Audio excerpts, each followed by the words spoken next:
Hello students, last class में हम बात कर रहे थे प्रेसिडेंट्स रूल यानी कि आर्टिकल 356 के बारे में। इस क्लास में भी हम इसका बचा हुआ पार्ट कंप्लीट करेंगे।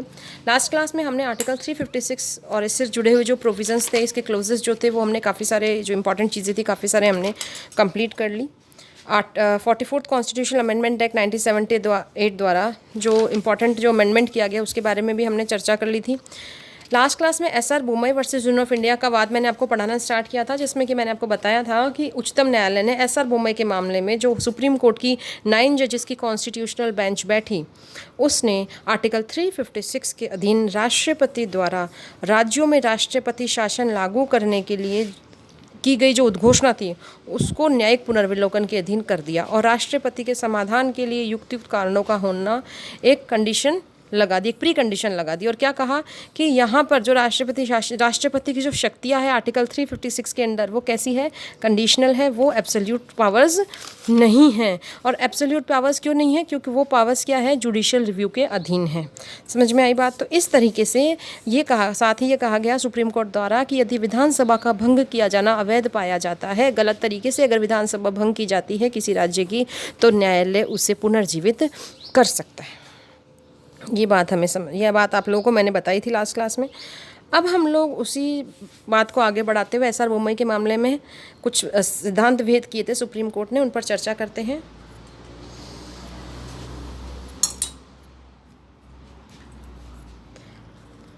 उच्चतम न्यायालय ने राष्ट्रपति शासन लागू करने के संबंध में जो विशिष्ट मानदंड भेद किए थे कि इन रूल्स को फॉलो किया जाना चाहिए, उनके बारे में हम लोग चर्चा करते हैं। फर्स्ट जो सुप्रीम कोर्ट ने कहा था वो कहा है कि आर्टिकल 356 के अधीन राष्ट्रपति द्वारा किसी राज्य में राष्ट्रपति शासन लागू करने और विधानसभा को भंग करने की शक्ति सशर्त है। यानी कि कैसी है बच्चों? ये कंडीशनल है। क्लियर? असीमित नहीं है, यानी कि अनलिमिटेड नहीं है, लिमिटेड है। और उसे यह दिखाना होगा कि आर्टिकल 356 क्लोज 1 के अधीन वे परिस्थितियां अस्तित्व में थी जिसके आधार पर राष्ट्रपति ने कार्यवाही की। यानी कि कहने का मतलब है ऐसी कंडीशन अराइज हो गई थी कि प्रेसिडेंट्स रूल लगाना ही आवश्यक था उस राज्य में। ठीक है।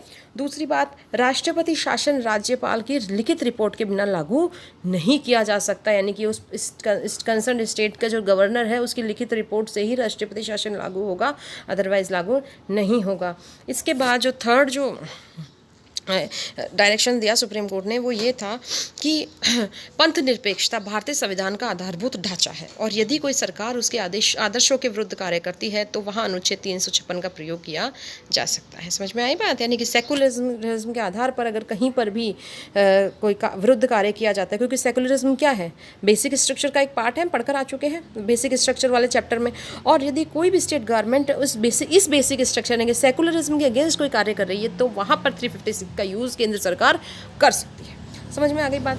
फोर्थ कहता है कि विपक्ष द्वारा शासित सभी राज्य सरकारों को एक साथ पदच्युत नहीं किया जा सकता।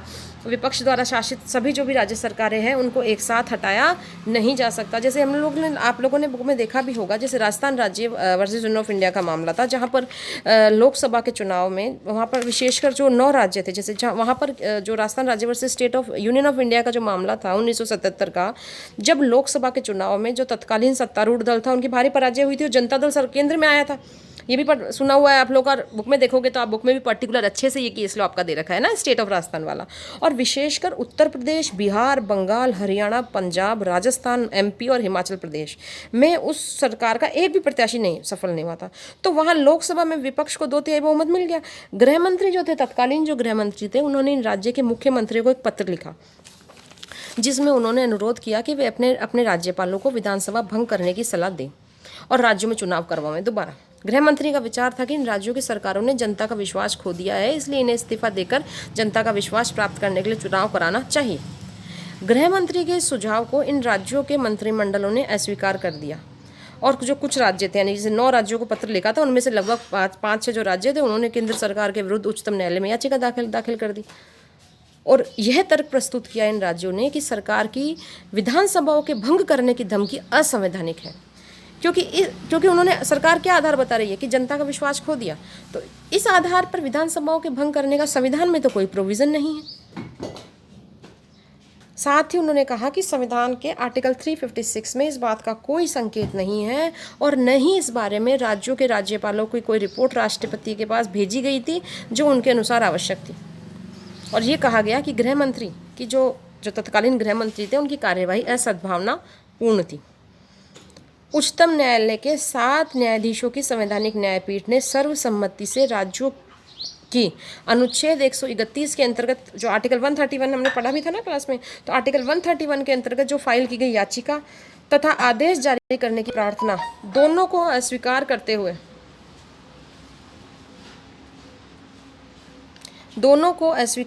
हुए यह डिसाइड किया कि आर्टिकल 356 के अंतर्गत केंद्र सरकार द्वारा विधानसभाओं के भंग करने की शक्ति का प्रयोग संवैधानिक है। और उस समय तो क्या था कि जब राजस्थान राज्य वाले मामले में तो वहाँ तो कह दिया कि हम दखलंदाजी नहीं देंगे। क्यों हम दखलंदाजी क्यों नहीं करेंगे? कोर्ट ने मना कर दिया क्योंकि राजनीतिक मामला है। और ये कह दिया कि राष्ट्रपति की विवेक शक्ति है ये कि भैया वो किस राज्य में लगाना चाहते हैं, किस में नहीं लगाना चाहते। न्यायालय ने ये कहा कि मतलब न्यायालय ने इस तर्क को मानने से इनकार कर दिया कि राष्ट्रपति आर्टिकल 356 के अधीन तब तक कार्रवाई नहीं कर सकता जब तक कि संसद के दोनों सदन अप्रूवल ना कर दे। न्यायालय के अनुसार अनुच्छेद 356 में इस प्रकार की कोई परिसीमा नहीं है। ये न्यायालय ने, सुप्रीम कोर्ट ने उस समय डिसाइड कर दिया कि हम इस मामले में कुछ नहीं कर सकते क्योंकि राष्ट्रपति के समाधान का मामला है। इसके बाद जब ये हम बात कर रहे हैं SR Bommai versus union of India के मामले की, तो वहाँ सुप्रीम कोर्ट ने ये जो सब डिसीजन हो चुके थे कि राष्ट्रपति का जो समाधान है वो न्यायिक पुनर्विलोकन के अधीन नहीं है, इसको मानने से इनकार कर दिया। और एसआर बोम्मई के मामले में तभी तो यहाँ कहा गया है देखो कि विपक्ष द्वारा, क्योंकि उस समय क्या हुआ, 9 राज्यों को पत्र लिखा हुआ, अगर एक साथ ही विपक्ष की सरकार वाले राज्यों की सरकारों को पदच्युत कर दिया जाएगा तो स्थितियाँ काफ़ी विकटजनक हो जाएगी। इसीलिए सुप्रीम कोर्ट ने एसआर बोम्मई के मामले में कहा कि विपक्ष द्वारा शासित सभी राज्य सरकारों को आप एक साथ पदच्युत नहीं कर सकते। और बार बार सुप्रीम कोर्ट ने इस बात को दोहराया और अभी भी प्रेजेंट में यही बात लागू है कि जो राष्ट्रपति का निर्णय है वो न्यायिक पुनर्विलोकन के अधीन है। ठीक है ना। लेकिन जैसा कि राजस्थान राज्य वाले मामले में नहीं था, ठीक है ना, उसके बिल्कुल अपोजिट कंडीशन है अब। ठीक है। 5th कह रहा है कि यदि केवल राजनीतिक आधारों पर दुर्भावना से प्रेरित होकर राष्ट्रपति शासन लागू किया जाता है तो न्यायालय विधानसभा को पुनर्जीवित कर सकता है। राष्ट्रपति शासन लागू करना और विधानसभा को भंग करना दोनों एक साथ नहीं किया जा सकता। राष्ट्रपति संसद द्वारा उद्घोषणा के अनुमोदन किए जाने के बाद ही विधानसभाओं को भंग कर सकता है। लागू कर दो आप, ठीक है, लेकिन विधानसभाओं को भंग नहीं करोगे। कब करोगे? जब संसद द्वारा उद्घोषणा का अनुमोदन हो जाए, अप्रूवल मिल जाए। और जब तक ऐसा अनुमोदन नहीं हो जाता, राष्ट्रपति विधानसभा को केवल क्या कर सकता है? निलंबित कर सकता है, उसको भंग नहीं कर सकता। क्लियर हो गई बात। नेक्स्ट सुप्रीम कोर्ट ने हेल्ड आउट किया कि उच्चतम न्यायालय और उच्च न्यायालय केंद्रीय सरकार को आर्टिकल 74 क्लोज 2 होने के बावजूद भी उस सामग्री को बताने के लिए बाध्य कर सकते हैं जिसके आधार पर किसी राज्य में राष्ट्रपति शासन लागू करने का परामर्श केंद्रीय मंत्रिपरिषद राष्ट्रपति को देता है। सामग्री परामर्श का भाग नहीं है तो न्यायालय उसकी जांच कर सकता है। क्या सलाह दी ये नहीं पूछ रहे, सामग्री पूछ रहे हैं आपसे कि किन आधारों पर आपने सलाह दी, तो उन आधारों की जांच तो की जा सकती है। ठीक है ना। आधार परामर्श का भाग नहीं है। सामग्री से तात्पर्य आधारों से है कि किन आधारों पर आपने परामर्श दिया, तो आधारों की जांच की जा सकती है। किसी राजनीतिक दल का भारी बहुमत से केंद्र में सत्तारूढ़ होना किसी राज्य में विपक्षी दल की सत्ता को पदच्युत करने का कारण नहीं हो सकता। जैसा कि मैंने अभी आप लोगों के सामने राजस्थान राज्य वर्सेस यूनियन ऑफ इंडिया के मामले में बताया ना कि भारी बहुमत से अगर आप केंद्र में सत्तारूढ़ हो तो आवश्यक नहीं है कि आप राज्य में भी आपकी सरकार बने। ठीक है ना। तो इसीलिए कहा, सुप्रीम कोर्ट ने कहा कि किसी राजनीतिक दल का भारी बहुमत से केंद्र में सत्तारूढ़ होना किसी राज्य में विपक्षी दल की सरकार को पदच्युत करने का कारण नहीं हो सकता। ये नहीं है कि आप भारी बहुमत से केंद्र में हो तो आप किसी भी राज्य सरकार को पदच्युत कर दोगे, ऐसा नहीं किया जा सकता। ठीक है बेटा। अब रही बात हमारे पास में, ये तो हुए हमारे ऐसी चीज़ें जो हमने देखा अभी इसके बारे में।